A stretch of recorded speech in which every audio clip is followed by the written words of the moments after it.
this session. First of all, I just want to make sure that this whole session is all about things about the agility and why it doesn't really work. I mean, most of the people here may be part of their agile transformations, working in agile projects, and then sometimes we find that the way it is supposed to work, it's not working. Fine, and then there may be reasons like why it doesn't really work. So this session is mostly based on the experiences while going through the multiple agile transformations, and you will be able to recognize some of the ideas and the factors which really happen in most of the organizations, basically. One question I want to ask is that when we talk about agile transformation, then what is the target? What do we want to really achieve out of that? Any ideas? What? So speed, cost, reduce the times, fine. What else? Early benefits. Sorry? To see the early benefits. Early benefits. Time to market. Early feedback. Sorry? Yeah. Solve the customer problems. Yeah. So the point is that this is whatever we are talking right now. It is mostly about the agility, actual agility, which we are targeting. So we don't really want to do the agile transformation for the heck of it, because everybody is doing. Instead of that, we want to make sure that we bring an agility like a tiger who is able to move around based on whatever the circumstances which are happening in the market. Fine. And then basically sometimes it doesn't work the way we define those targets. So why it doesn't work? So that there are two themes which I'll be focusing on in this session. One theme is all about I mean, even though you may be doing the agile software development in your daily life, but then eventually there'll be a surprise element that still you are working in a waterfall fashion. Fine, so that is one theme. Another theme is that how the agile transformation generally work, how do they start, and what kind of problems they generally face. So I'll be focusing on these two themes in this session. Okay. So let's talk about the first theme, which is about the way we start our common product development process. So generally, what happens is that I mean, depending on who the stakeholders are, whether it's a sales team or some stakeholders, they come up. Some people call them a business. They come up with some idea, and those ideas are basically. Defines that from the business standpoint, we'll be moving in this direction, that direction. So based on those ideas, we define the roadmap. So these are the things which we want to focus on in the coming year, fine. And this is going to take this much of time. So we kind of define some roadmap. And then in order to define what we need to work upon, we have some kind of a quarterly or annual planning. Some people also have the budgetary sessions, yearly budgetary sessions, and they define based on the budgets what they can do. Fine. So when you try to drill down that further, that planning, you find that those prioritization generally happens based on the business case. And when you talk about the business case, then what does it really mean?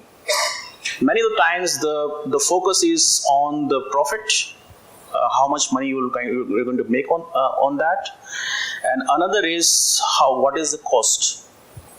And based on that, generally the prioritization really happen.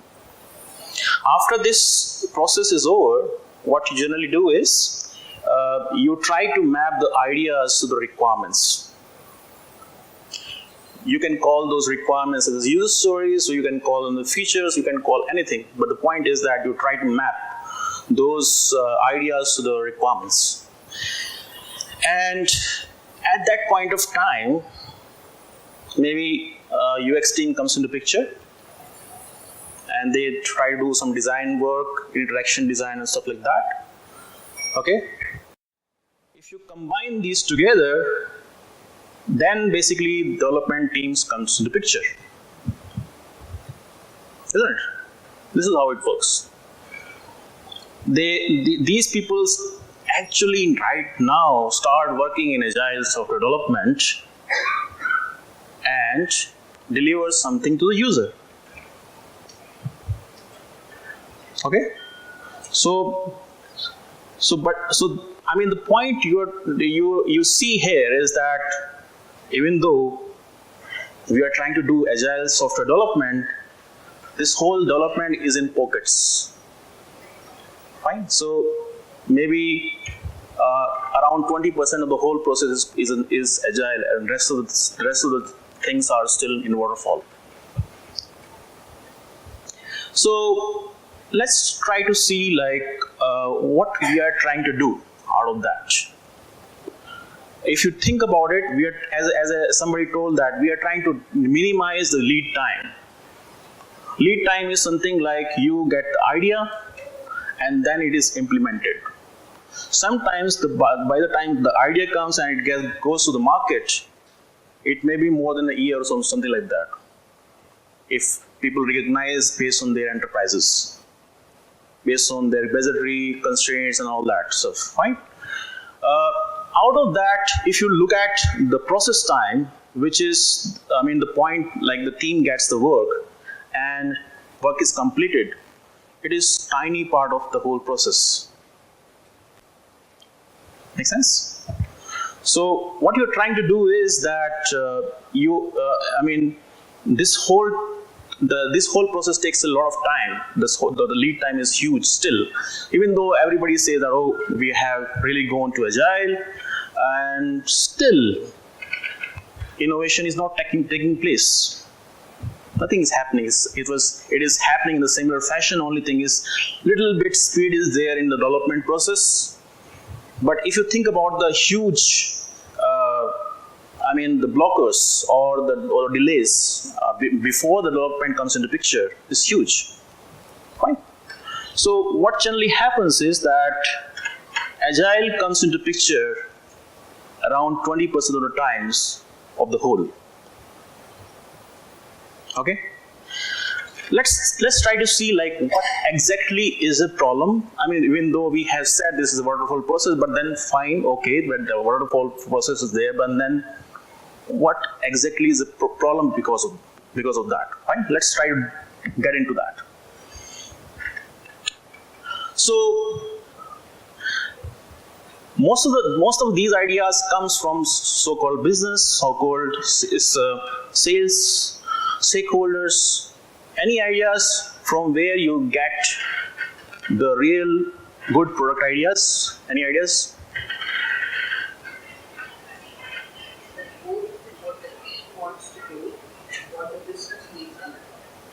So we are aligning, but the point is that whatever the business is thinking is still a guess. Fine, based on their understanding. So in case you're trying to understand what exactly are the right or good product ideas, from where they will come. Customer feedback, customer interaction. How do the customer interaction really takes place? Any ideas? Feed from the real feed. Real field? Yeah, real ground. So how do we do that? I mean, how surveys, but the point is that people are going, I mean, that is one idea pro surveys, but there are a lot of ideas how to basically get the feedback. But the point is that you are trying to empathize with the end user, you are trying to understand what exactly they need, and everything is decided based by what they are what they're looking for. And basically people have design thinking workshops to understand those that the focus is on that, like what exactly they need, and basically it is a kind of iterative process in terms of creating a little bit of small MVP and then see whether it works or not, and then get the feedback again and then see. So it's more a lot of iterative process, not just a kind of you have the idea 1 year back and then you're implementing 1 year after. Even though in between you are having some agility in terms of the development process. Make sense? So another thing is that lack of empowerment of the teams. So if you think about the teams, they come into picture only when everything is decided. So the solution is decided, problem is decided, and only thing they are supposed to do is to implement it. It's a kind of factory. You give the input and output comes out of it. What about their ability to basically work on the solutions, on the problems, and ability to help in terms of the innovations, early innovations. So working with the problems, trying to find out what works, what doesn't work. Instead of that, they just implement the ideas, whatever is given to them. Fine. Another is business case is based on how much cost you will make and how much it will cost. Fine. So any ideas, like does it work?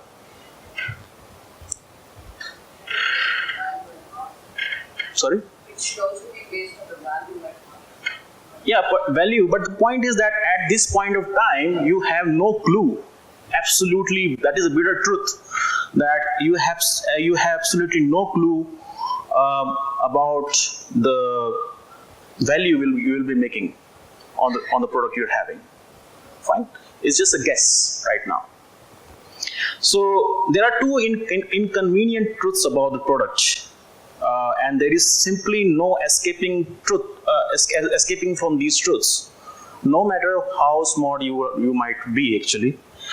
And the idea is that the real difference is how you deal with this truth. So first truth is that at least half of your ideas are just not going to work. Why? Because customer may not be that much excited with the idea as you are, and it happens. You must be seeing it a lot of times with you as a customer. Secondly, even if you are, then the way they are implemented, it's trashy. They're not considering how the user is going to use it. Let's take an example of the lot of mobile apps. Then there may be chances like if you want to have a particular app for a particular purpose, then you may be downloading, for example, 10 apps and then finding out that this one app really works for me. Rest of the apps may not be looking at what customer is looking at basically, and maybe implemented in a trashy way. It happens. Sometimes you don't use an app for a long time. Sometimes you use, but it's not useful for you. So you identify another app and then download it. So the point is that first is like half of your ideas are not going to work. Second, in case the way you implement it, there is no certainty about it, and that is the first truth. Second truth is about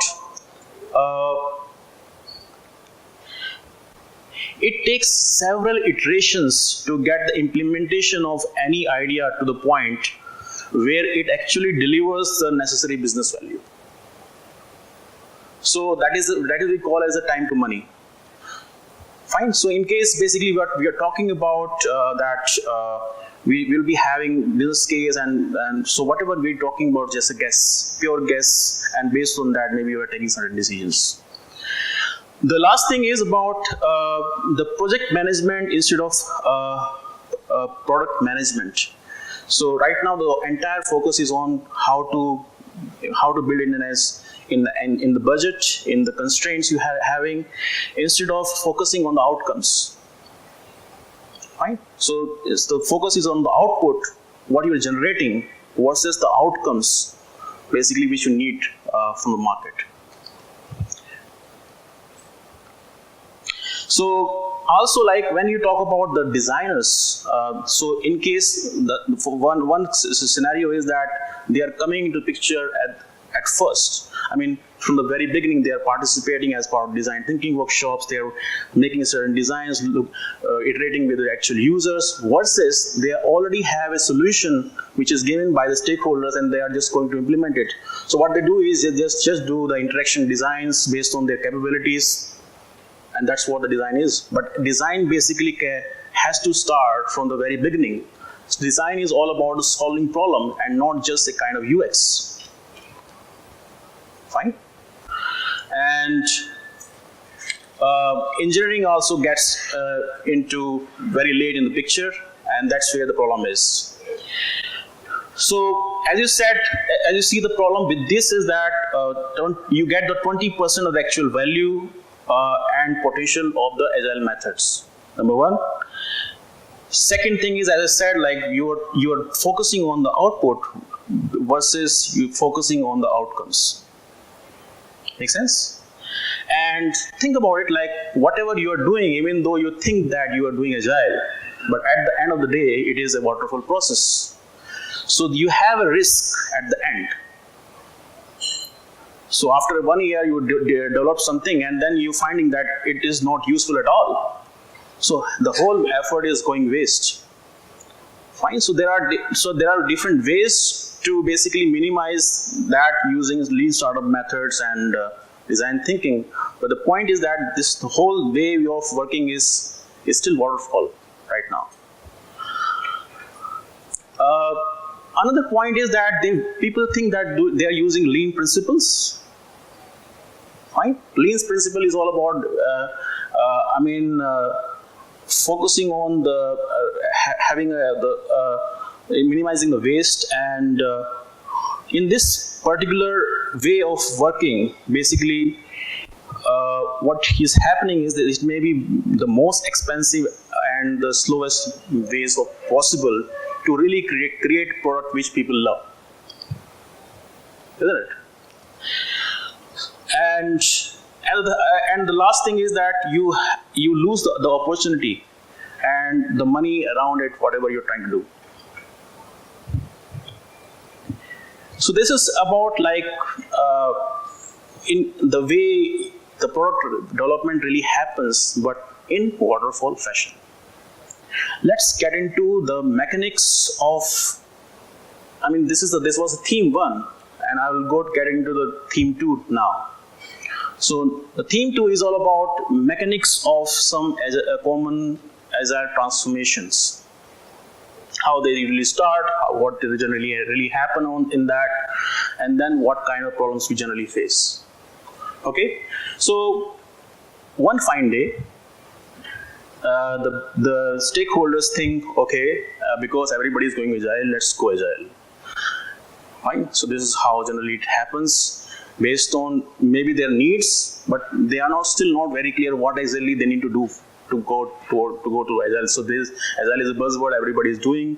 Some ING bank is also doing some things. Spotify is doing something. So maybe we are lagging behind in our competitive advantage. So let's go agile. But they have no clue what needs to be done for that. So generally, what happens is they really reach to an agile coaching firm for the help.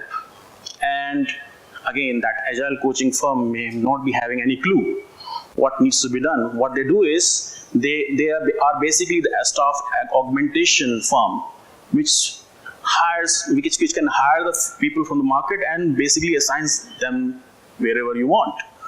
But they may not be giving you a kind of strategy, a kind of overarching thinking like how the transformation will take place, how they can help in doing that. So basically you recruit X number of coaches.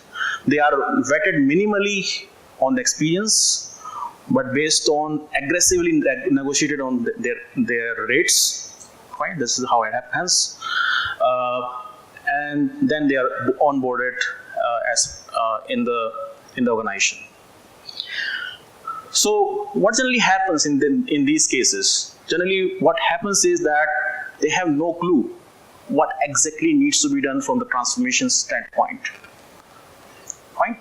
So what generally happens is they may be working with certain teams, but the idea may be like maybe we are making them agile. Some rituals are fed to them. They are working in Scrum or something like that, and that's what that means. Basically, like that's what people are teams are moving towards agile. Another thing is that because you don't have any kind of enterprise level leadership, the coaches also become very helpless. What exactly needs to be done as part of the transformation? So even though we are saying that fine, whatever the things which you have talked about, so about the agility, and I appreciate that, they also talk about the same thing, fine. But then the point is that they don't really focus on what exactly is the target, what exactly is the target point, what is the as is, and where do we want to go, how to measure it on the continual basis, saying it in a vague fashion that we need to have a minimal lead time possible. Doesn't make sense. Fine, you need to define what is the lead time right now and where do we want to reach. And are we making the effort towards reaching there? Instead of that, the focus is mostly about making teams working in Agile, but the rest of the environments still remain the waterfall.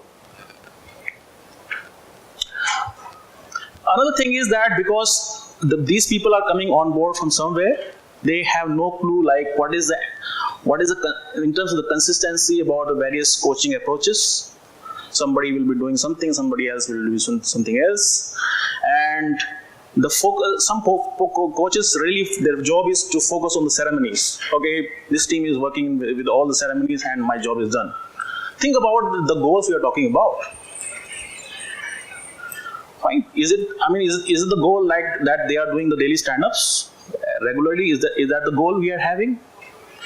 Or the goal is to have the reduce the lead time, basically increase the innovations in the team. So all those overarching goals, where they actually, and how the coaches are helping in that. That doesn't really happen. And then another thing is that no full engagement and participation. So that is the most important point. And I want to really emphasize it on again that this is a really, really important point, that most of the time the focus on the agile software development or agile transformation goes to the people, to the teams. But the point is that any transformation, any cultural changes, so when we're talking about the transformation, it's not just a kind of moving from waterfall to agile. It requires the change in the mindset, it requires a change in the culture, the way you're working. Even the KPIs changes, fine? So the whole mindset has to change. And basically, in case you don't have that kind of ecosystem, then whatever you do, you'll be facing a lot of impediments. In order to basically resolve those impediments, there is a good amount of role of the leadership. But the point is that the coaching is not really focused on them. And second thing is that they also have no clue what are they supposed to do in this case. Fine. So even though you may be so the focus is still basically on the people, on the teams they are working on. And let's see, like try to zoom in on the ground zero. So as I said, like there is no focus about the two ingredients of the transformation on the mindset change, the cultural change. Any ideas like what do we really mean in terms of the cultural changes? What do we actually mean in terms of mindset changes? Any ideas? But then in terms, can you give some examples? That is like commitment to agile, right from top to bottom. But can you use some examples again? But for the we can just need to publish them and see concepts we are taken to rectify them in next. So one thing is that in case you think about the overarching goal, the goal is not that your particular functionality is working fine. The goal is that the function, so the project may be having multiple functional projects inside it, or multiple products inside it, and the entire value chain should really work.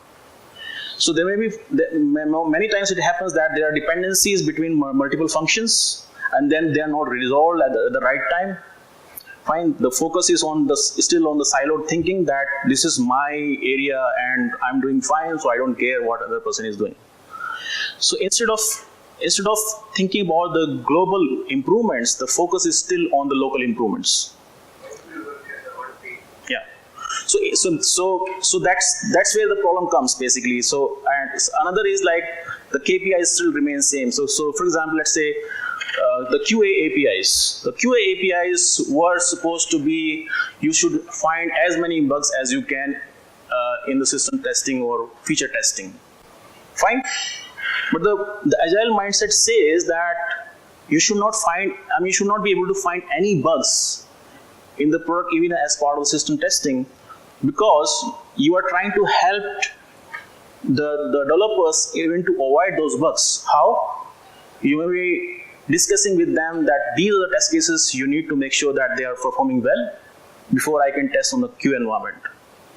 Then he comes on your seat on a developer machine and then sees whether everything is working fine from the sanity point of view, and then he tests on the Q environment.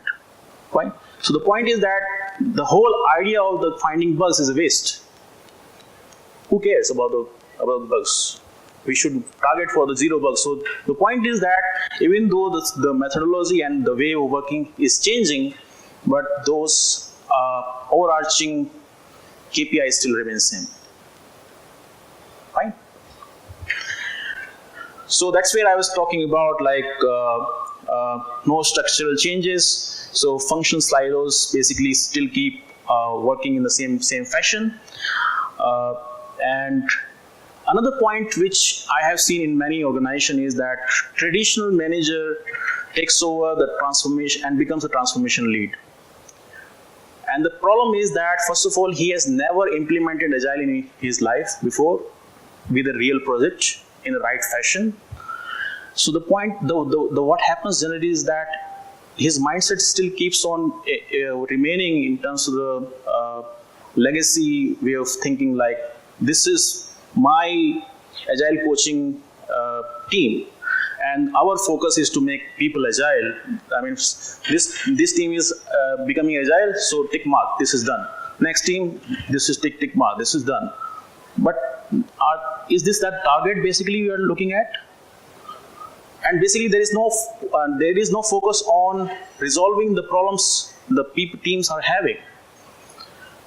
So instead of focusing on just the ceremonies, what about solving the problems they have on a day-to-day basis?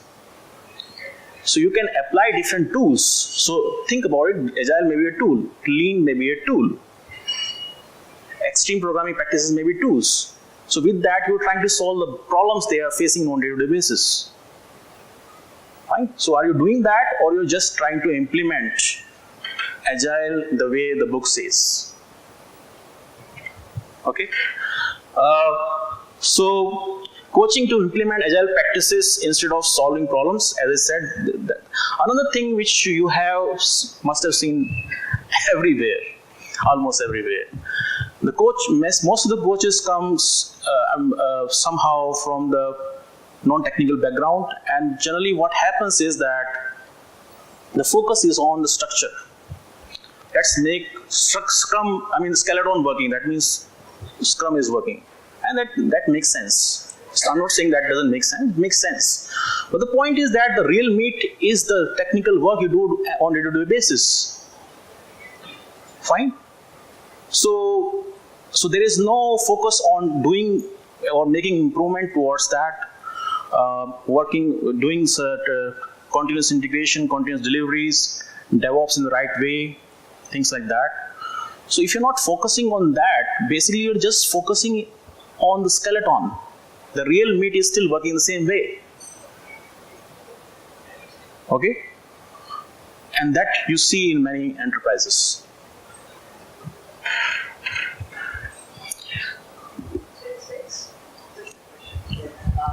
Yeah. So it says the technical practices that CI/CD does not, right? Focusing on that is not right. So actually, I think this is an open question. What is DevOps?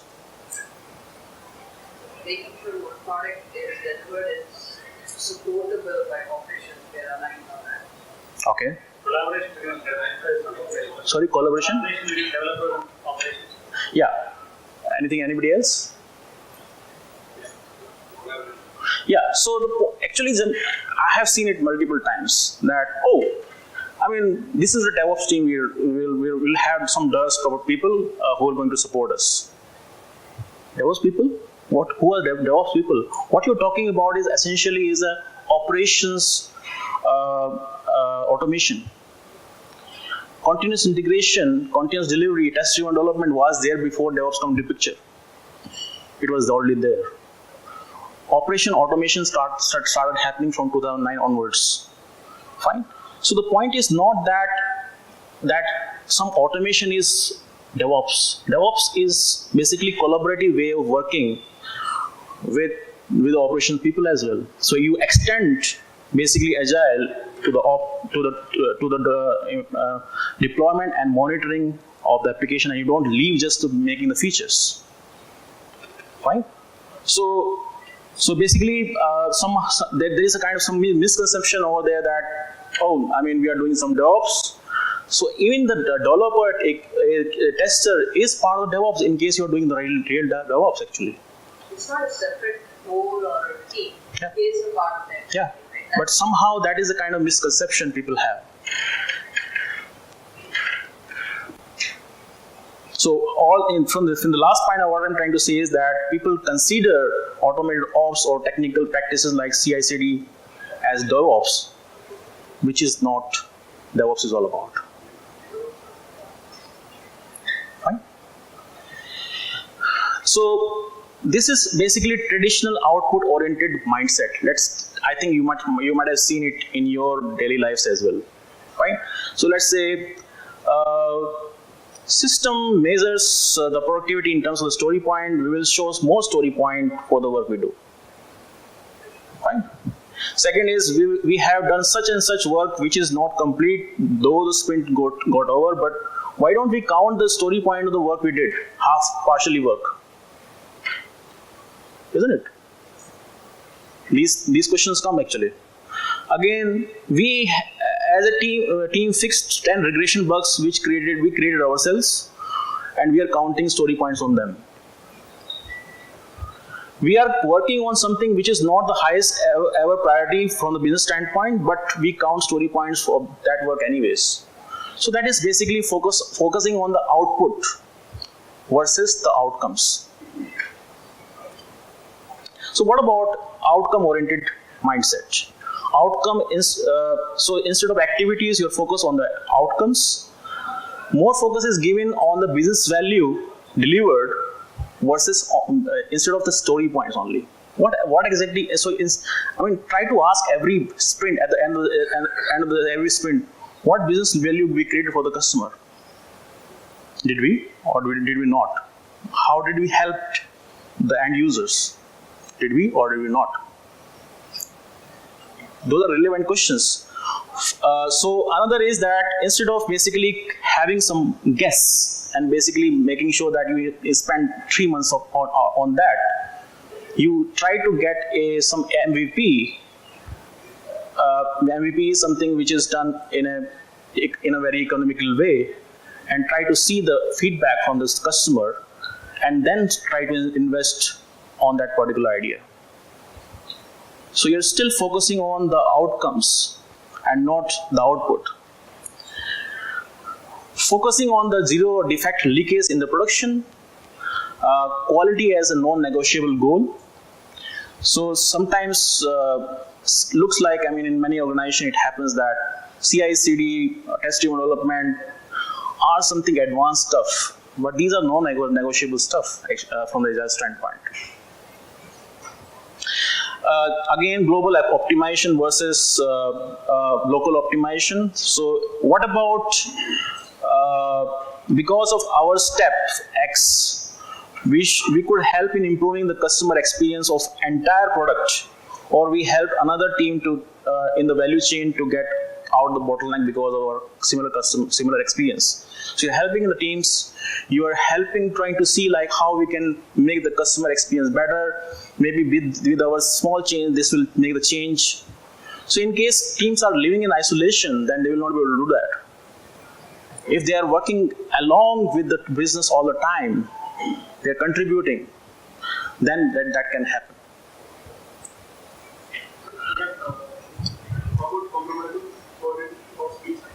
Sorry?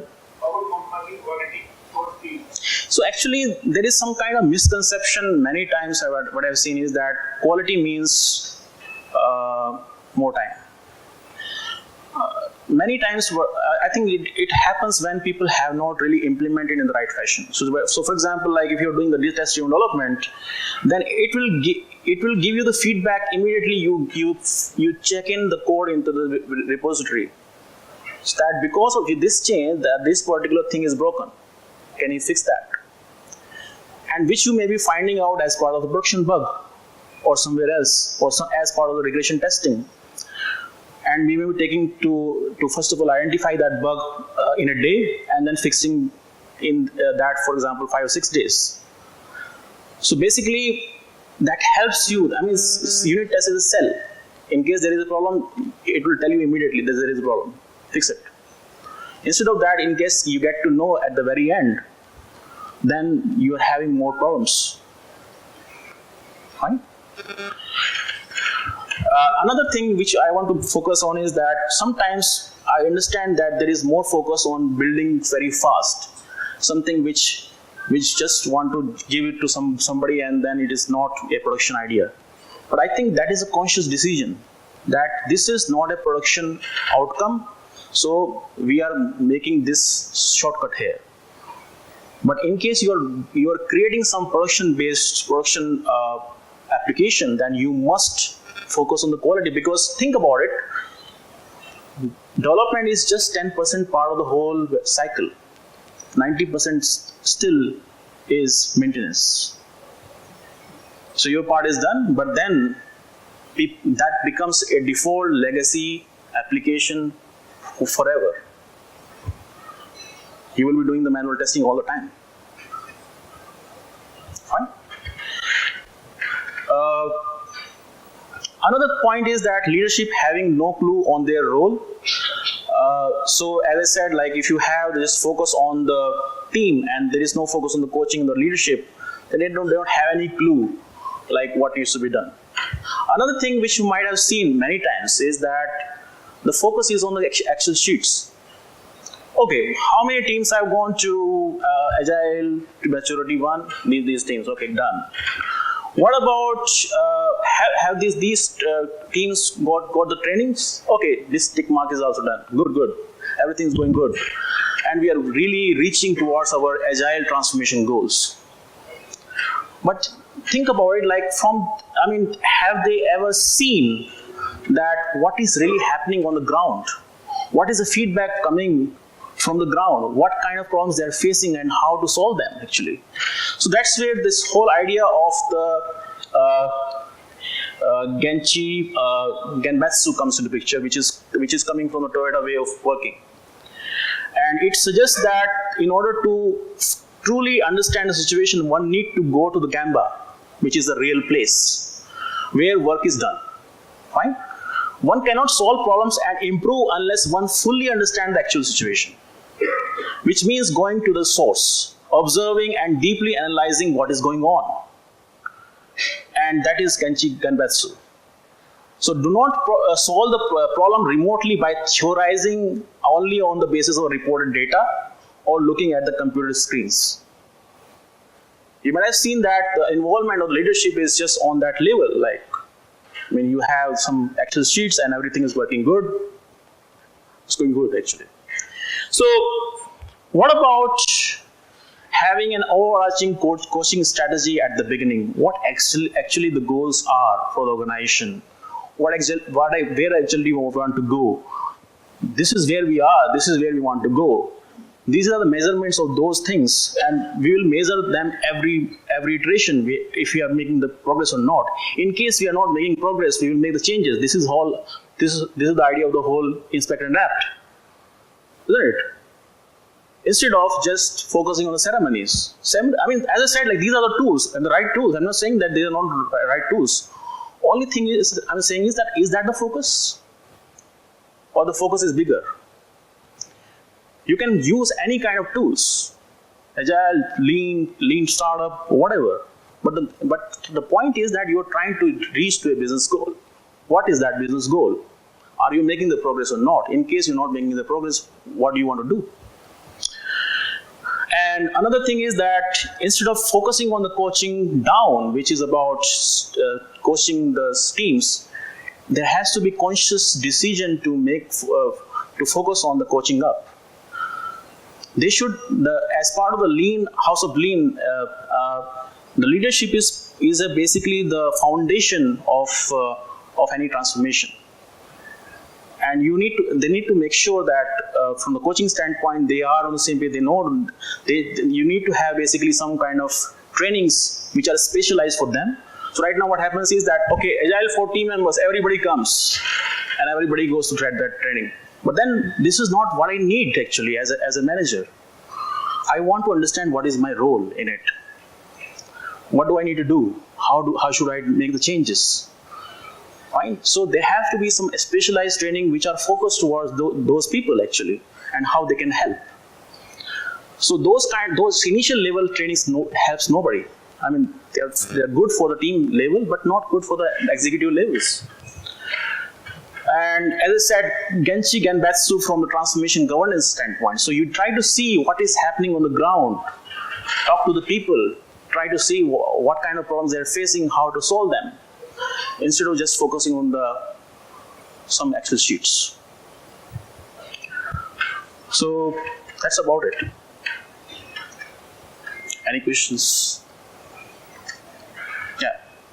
Most of what you said was based on a team wanting to be Agile, right? The leaders think for whatever reason they want to go there. But what if you have a scenario where the leaders feel Agile doesn't work? You know it will solve the problem that you currently have.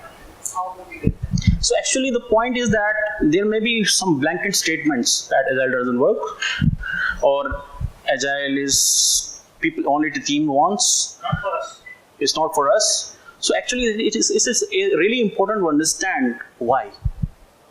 Get into deepest. I mean, why? What exactly stops you in moving towards Agile? Why it's not helping you? And then you start finding the answers. You focus, and then maybe some problems actually. Try to resolve the problems actually. So making some blanket statement doesn't really work. It's mostly about solving problems, and these are just tools like how to solve those problems. At the end of the day, Agile will expose you where the problems are. I mean, it is up to you whether you make changes or not. If you don't make any changes, then Agile doesn't work. I understand. That's fine.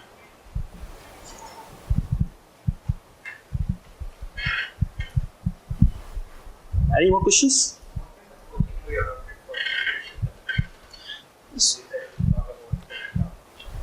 So basically, actually the coaching is more from the lean standpoint, more from which focus on creating the culture in the organization where people and which makes basically some kind of structural changes, the cultural changes, and then again, like, what is their role, like how should they solve the impediments on day-to-day basis.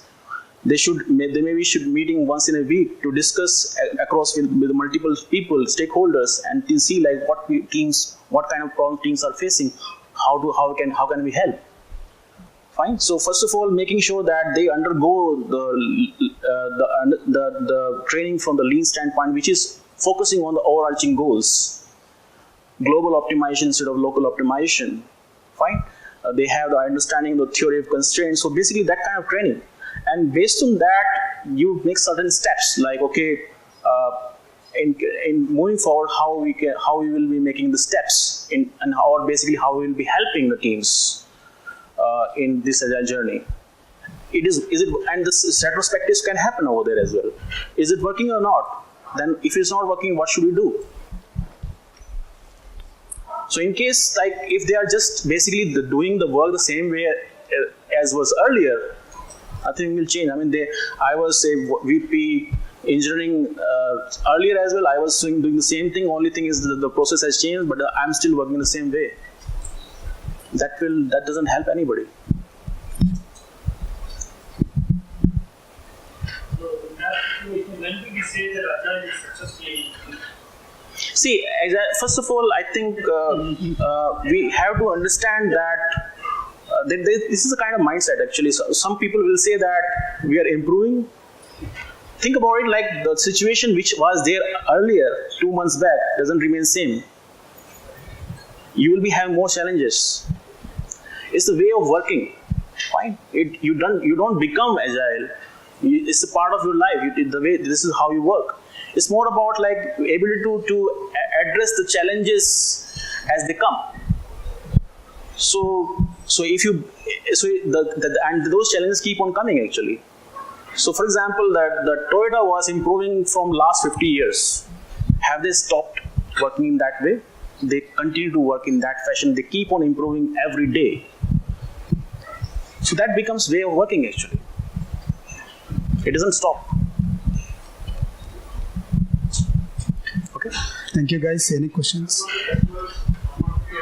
Sorry? Everybody needs to be coached actually. They need to understand what is their role actually in that. Okay. Thank you very much. Thank you. Thank you, Shrikant.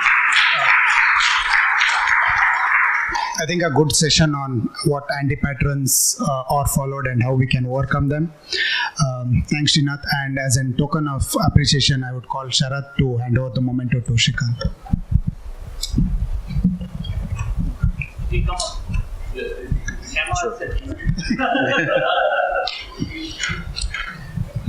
Sure. Okay. So, thank you.